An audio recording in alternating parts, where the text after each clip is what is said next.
সাহাবী হযরতে আব্দুর রহমান তো একবার বলেই ফেললেন, আমিরুল মুমিনিন আব্দুল্লাহ একটা ছোট্ট বাচ্চা, আমরা মুরব্বিরা পরামর্শ করি আপনি এখানে তাকে কেন রাখেন? হযরত ওমর ডাক দিয়া বলে, ওরে এই জন্য রাখি, আল্লাহর নবীর দুয়ার বরকতে আর সিনাটা আল্লাহ ইলমে নববীর নূরের দ্বারা ভরে দিয়েছে। যদি আমাদের সিদ্ধান্তের মধ্যে কোনো ব্যতিক্রম হয়ে যায়, ইলমের আলোতে আব্দুল্লাহ সঠিক সিদ্ধান্ত দিতে পারবে। আল্লাহু আকবার বলেন না মিয়া, দুই হাত তুলে আল্লাহু আকবার। এই যুবক বন্ধু, বৃদ্ধ বাবা, আসমানওয়ালা যদি চায় তাহলে ওই মানুষটাকে বড় বানাইতে বেশি বয়সও লাগে না। কথা ঠিক না বেঠি? দারুল উলুম দেওবন্দের মুতামিম আল্লামা কারি তৈয়ব সাহেব 18 বছর বয়সে দারুল উলুম দেওবন্দের মুতামিম। কথা কয় না কয় বছর? কথা কয় না কয় বছর? 50 বছরের উপরে দেওবন্দের মুতামিমের দায়িত্ব আদায় করছেন। বয়স কি 40 পার হয়ে গেছিল? কথা কয় না পার হয়ে গেছিল?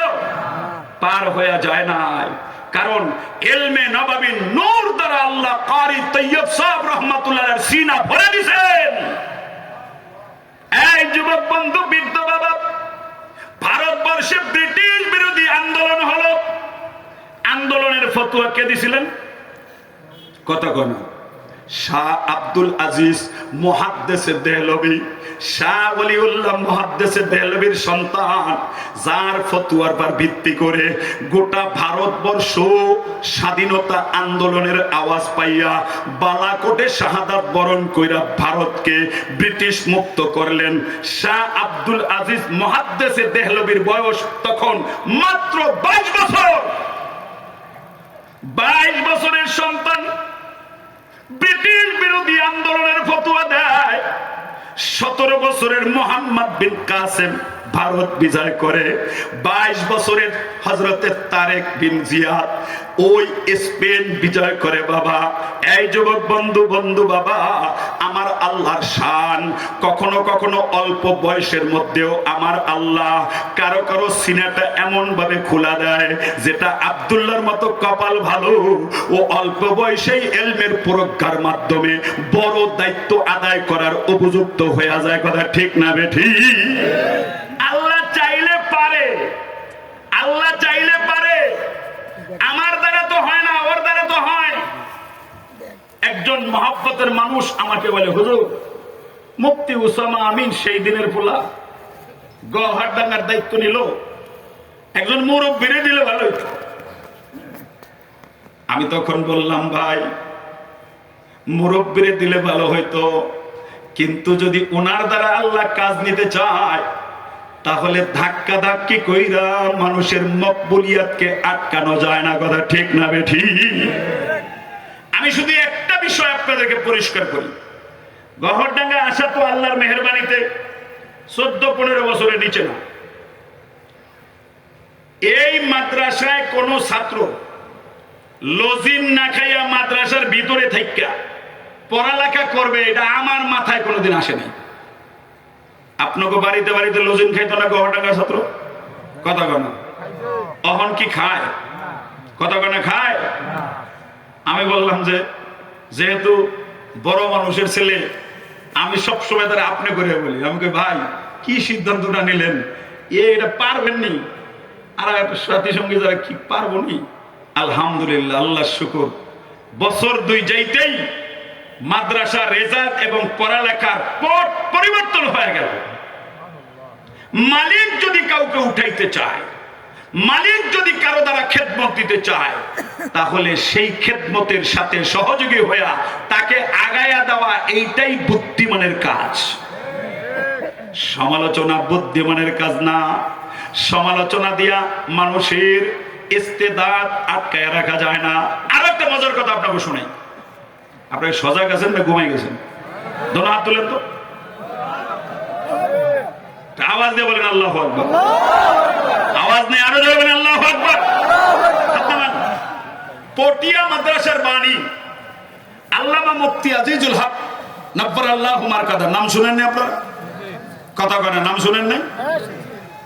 তো মুফতি আজিজুল হক এইরকম আল্লাহর ওলি ছিলেন, যিনি পৃথিবীর 9 কুতুবের এক কুতুব ছিলেন, যিনি প্রত্যেক বৃহস্পতিবার রাতে আফ্রিকার জঙ্গলে যাইয়া কুতুবদের বৈঠক কইরা আবার ফজরের নামাজ পটিয়ায় পড়তেন। কথা আসছে তাই আপনাদেরকে 2 মিনিট শুনাই। ওস্তাদরা জিজ্ঞেস করলো, এই খাদেম, পটিয়ার মুফতি সাহেব বৃহস্পতিবার কোথায় যায় তুমি জানোনি? বলে পটিয়ার জঙ্গলে যায়, আবার সময় মতো ফিরে আসে, ফজরের নামাজ এখানে পড়ে। বলে একটু দেখো জঙ্গলের কোন জায়গায় যায়। খাদেম পিছনে পিছনে আটা দিছে। তো খাদেম যে আটা দিছে, এই আটতে আটতে হাঁটতে হাঁটতে কোথায় যায় ওটা কি খাদেমে বুঝবো? কথা কেন বুঝবো? খাদেম আস্তে আস্তে রওনা দিছে, সামনে বাড়তেছে, সামনে বাড়তেছে। এই বাবা, আল্লাহ যার ভালো চায় তার জন্যই তো এমনটা করতে পারে। খাদেম বলে কিছুদিন চলে গেলাম, কিন্তু উস্তাদকে আর তালাশ করে পাই না।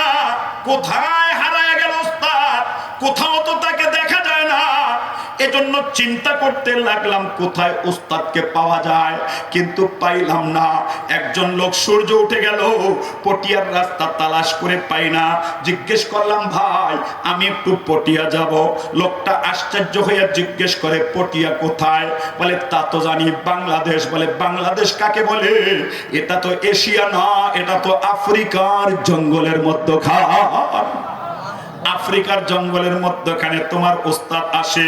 প্রত্যেক বৃহস্পতিবার কুতুবদের বৈঠক হয়, ওই বৈঠকে শরীক হয়ে চলে যায়। এই সপ্তাহে আর যাইতে পারবা না, আগামী সপ্তাহে আইবা।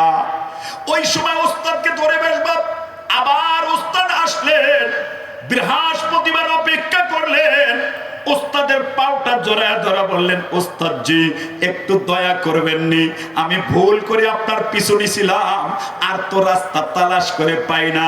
হুজুর বললেন, যাও যাও, আর চিন্তা করন লাগবে না, আমার সাথে ওয়াদা করো, আমি যতদিন বাইচা থাকবো এতদিন পর্যন্ত আর কোনোদিন তুমি কারো কাছে এই ঘটনাটা প্রকাশ করতে পারবা না। ঠিক আছে তাই করবো ওস্তাদ, ওয়াদা করলাম, আপনার হায়াতে কাউকে বলবো না। বলে চোখটা বন্ধ করে আমার পিছনে পিছনে হাঁটা শুরু করে দাও। খাদেম বলে যেখানে যাই তাকাইয়া দেখি নদী আর নদী, কিন্তু হুজুর যখন নদীর পারে যায়, নদীটা আস্তে করে সুন্দর চাপা হয়ে একটা নালার মতো হয়ে যায়, যেটা একটা পাও দিলে ওপার হয়ে যায়। ফজরের নামাজ পটিয়ার মধ্যে পড়লাম। এই বাবা, এটা কত কঠিন কাজ! এটা আল্লাহর সাথে যদি ভাব হয়ে যায়, এই জমিনটা আল্লাহ আল্লাহওয়ালাদের সাথে তার নিয়ন্ত্রণে দিয়া দেয়। কথা ঠিক না বেঠি? ও যদি হাত তুলে দোয়া করে আল্লাহ ফিরায় না। মুজাহিদে আজম আল্লামা শামসুল হক ফরিদপুরি রহমাতুল্লাহ আলাইহি হজের সফরে চলে গেছেন। যশোরের বান্দা টাকা পয়সা হারাইয়া চুপচাপ বসে আছে। মানুষ বলে যাইতে পারবি না, ওই যে আমাদের দেশের শামসুল হক বয়ে রয়েছে, তারে যদি ধরতে পারো বাংলায় যাইতে পারবা। ওস্তাদ আমাকে একটু নিয়ে দেন। মানুষ বলছে যাইতে পারবেন। হুজুর বলে আমাদের কাছে কয়েকটা টিকিটের টাকা আছে, নিয়ে যাও। বলে আপনার টাকা নিয়ে যাব না, আপনি বন্ধুর কাছে দোয়া করে একটা ইন্তজাম করে দেন। বলে এই বান্দা আয় আমার কাছে আয়, রাতের বেলা আসিস, এসার পরে সবক দেয় গোলাম, যা যা অজু কর, অজুটা কইরা 8 রাকাত তাহাজ্জুদের নামাজ পড়বি। তাহাজ্জুদের নামাজটা পড়া আল্লাহর আসমানে তাকাইয়া আমি যে দোয়াটা শিখাইয়া দিলাম ওই দোয়াটা পড়তে থাকবা। যাও যাও, আজান দেওয়ার আগে মাথাটা কিন্তু নিচে নামাইবা না। আসমানে তাকাইয়া হাঁটা শুরু করছে। মনে মনে চিন্তা করে, আল্লাহ দোয়া পড়া কি বাংলায় যাওয়া যাবে রে?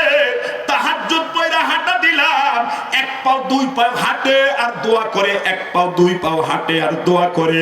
দোয়া করতে করতে হঠাৎ করে কানের মধ্যে আজান। এই বাবা ডান দিকে তাকায় দেখে কলা গাছ। চিন্তা করে কোথায় আসলাম? দুব্বা গাছের মতো মনে হয়। মক্কা মদিনায় তো দুব্বা গাছের কোন কোনো ব্যবস্থাটা নাই। এজন্য আল্লাহর কাছে ডাক দেয়, কই আসলাম, দোয়াটা পড়তে চাই কিন্তু দোয়া ভুলে গেছে। সামনের শব্দ মনে হইলে পিছনেরটা ভুলে যায়, পিছনেরটা মনে করতে পারলে প্রথমটা ভুলে যায়, আর রাস্তা চলতে পারে না। চোখটা খুলে মাথা তাকায়া দেখে নিজের বাড়ির মসজিদের সামনে আল্লাহ দাঁড় করায়া দিয়েছে। আল্লাহু আকবার বলবেন না? দুই হাত তুলে আল্লাহু আকবার।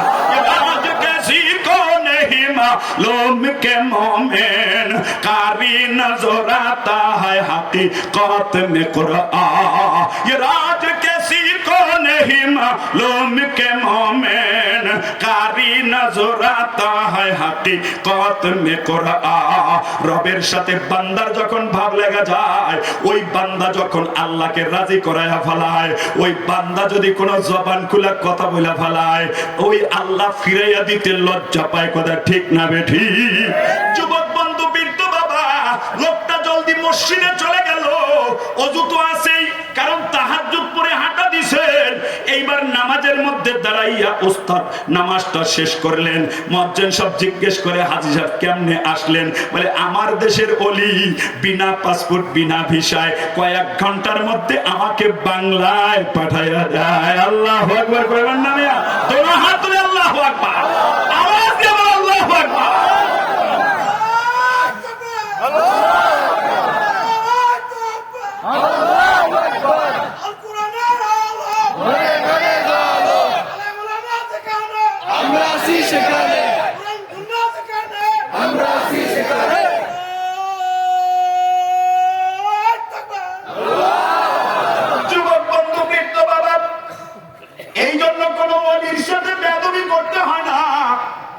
এজন্য বন্ধুরা, আমাদের বড়রা বলেন, বাবা, ওলির সাথে যদি তুমি যুদ্ধ করতে যাও, তাহলে তুমি আল্লাহর সাথে যুদ্ধ লাগায় দিলা। কথা ঠিক না বেঠিক?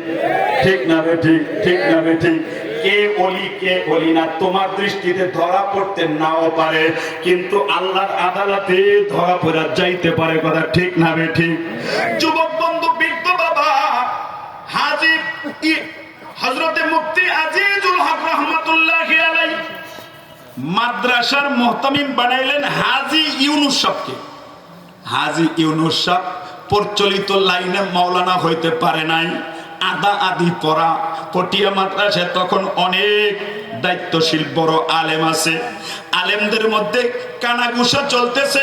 হাজী ইউনুস এমন একজন মানুষকে কেন তারা এই মাদ্রাসার মুহতামিম বানায়? খবরটা মুফতি আজিজুল হক রহমাতুল্লাহ কানে গেছে। উনি বললেন, ওস্তাদদেরকে বলো মসজিদে বসতে, আজিজুল হক কথা বলবে। তো মসজিদে বসায়া সবাইরে বলতেছে, শুনো, আমি যে হাজী ইউনুস রে কেন প্রিন্সিপাল বানাইলাম, এটা নিয়ে তোমরা মন্তব্য করো। তাহলে আমারে কেন, আমার ব্যাপারে মন্তব্য করো কেন? মদিনাওয়ালারা জিজ্ঞেস করতে পারো না? মদিনাওয়ালারা কি জিজ্ঞেস করতে পারো না? হাজী ইউনুসের ব্যাপারে তোমরা আমার ব্যাপারে মন্তব্য করো কেন? বুঝাইতে চাইলেন, মদিনাওয়ালার সাথে পরামর্শ করেই তো আমি পটিয়ার প্রিন্সিপাল তারে বানাইছি। এই বাবা, আল্লামা মুফতি দেলাওয়ার সাহেব বয়ান করছেন, হাজী ইউনুস যখন সফা মারওয়ায় তওয়াফ করতেন, সাই করতেন, মক্কার কুতুব তার রানের উপরে ঘুমায়া কুতুবের দায়িত্ব দিয়া তারপরে ওনাকে কুতুবের লিস্টের নাম লেখাইয়া দিতেন। আল্লাহু আকবার। এই জন্য মানুষ যদি, আল্লাহ যদি কাউকে কবুল করে, ওই কবুলাতের দরজা থেকে কেউ ফিরাইতে পারে না বাবা। যুবক বন্ধু, বৃদ্ধ বাবা, এই জন্য রবের সাথে যদি ভাব লাগাইতে হয়, আল্লাহর পয়গম্বরকে আল্লাহ ডাক দিয়ে বলে, নবী গো, কেউ যদি আমাকে মহাব্বত করতে চায়, আমার আশিক হইতে চায়, সেজন্য আপনার অনুসরণ অনুকরণ করে আপনার সাথে ভাব লাগায়। যে আপনার সাথে ভাব লাগাইয়া ফেলাইবে, ওই লোকটা আমার কাছে দামি হয়ে যাবে। এজন্য সাহাবায়ে কেরামের জীবনের একটাই চিন্তা ছিল, কোন কারণে যেন নবী তারপর খুশি হয়ে যায়। রাসূল যদি খুশি হয়, তাহলে আল্লাহ রাজি হয়ে যায়। কথা ঠিক না বেঠি? সাহাবী আসছেন, সাহাবীর সামনে বসলেন সরকারে দো আলম নবী মুহাম্মদুর রাসূলুল্লাহ। বলে, এই সাহাবী, ওই জালেম তো আমারে গালি দেয় রে। তাই নাকি? বলে, হ্যাঁ। তাহলে তরবারি লই নবী, আনেন। তরবারিটা হাতের মধ্যে লইয়া কই, নবী একটু কথা মতো কেমন কইতে হইবে, আপনি অনুমতি? কই, সব অনুমতি। ইমাম বুখারী বাব কায়েম করছেন, বাবু সালাতি তালিবি ওয়াল মাতলুব। নামাজ পড়ে আর দৌড়ায়, নামাজ পড়ে আর দৌড়ায়, 12 মাইল দৌড়াইয়া যায় এই নবীর দুশমনকে ধরছে। নবীর দুশমনকে ধইরা আস্তে করে কল্লাটা কাইটা তরবারির উপরে দাঁড় করায় নবীর কাছে চলে এসে নবী একটু মুস্কি হাসি দিলেন। নবীর মুস্কি হাসিতে সাহাবী পাগল হয়ে যায়।